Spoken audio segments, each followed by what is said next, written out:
Mr. Valtierra, would you please state your full name and date of birth for the record? My name is Izaac Valtierra, November 24, 1992. Good morning to you, sir. Good morning, ma'am. Mr. Valtierra, you are here because you were charged with 2 counts of child sex trafficking, which are Class 2 felony, 2 counts of aggravated assault, which are Class 4 felony, and 2 counts of sexual misconduct with a minor, which are Class 6 felonies. The Maricopa County Public Defender's Office is appointed to represent you. Your next court date is August 6th at 8:30 and August 9th at 8:45 at the South Court Tower across the street. And with the state announced for the record, please. Thank you, Your Honor. Sarah Corcoran on behalf of Frankie Grimsman for the state. All right. And Ms. Corcoran, would the state like to be heard regarding release conditions? Yes, Your Honor. All right. Let me hear from you first. I'm sorry? Let me hear from you first. Okay. Your Honor, although this defendant appears to have little to no criminal history, this is an extremely serious case. These allegations are very serious.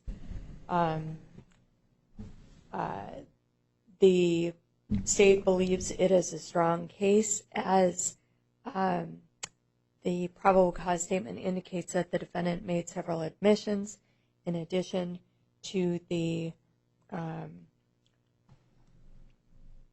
statements made by the alleged victims in this case.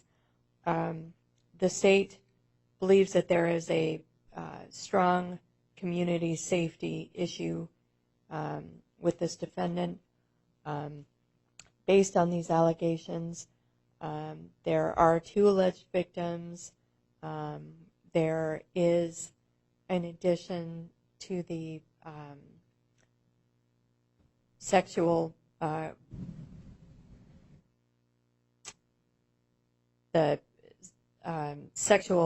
crimes committed by the defendant that are alleged, there is an allegation of strangulation of both of the victims, which it appears the defendant made partial admissions to those.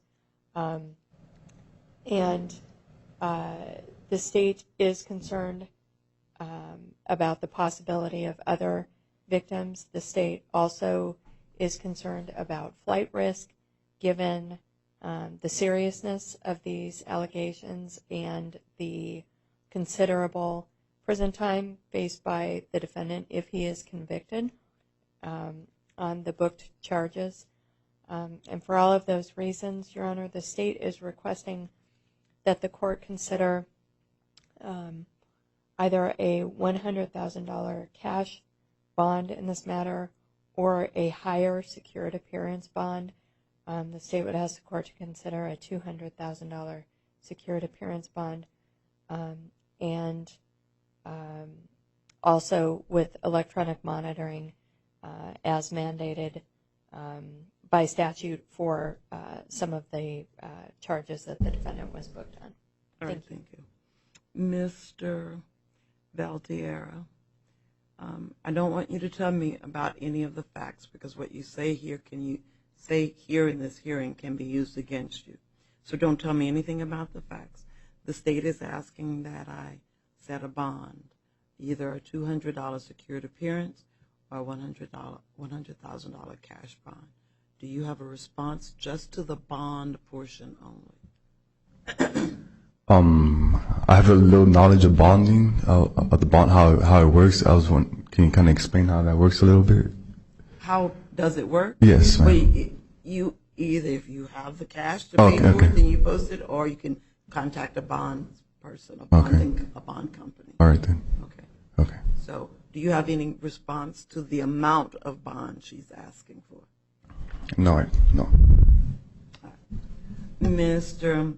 Valtierra, I think it's appropriate to set a bond in this matter, and I'm setting a $100 secured appearance bond. If you're able to, $100,000 secured appearance bond. If you're able to post the bond, you will be released to pretrial services, and you will have to participate in the electronic monitoring program. The electronic monitoring device will be installed before you're released from custody. You will also be placed on house arrest. You cannot have any contact with the victims whatsoever. No weapons, no alcohol, no drugs without a valid prescription. You'll have to submit to the taking of your fingerprints, and you cannot have any contact with anyone under the age of 18. No minors under the age of 18. Do you understand, sir? Yes, I do. If you are able to post the bond, make sure you appear for all of your court hearings. If you do not, a warrant could issue for your arrest, and the bond that you posted, you'll run the risk of losing it. All right. Good luck to you, sir. Step over to my clerk's office for your paperwork. Thank you.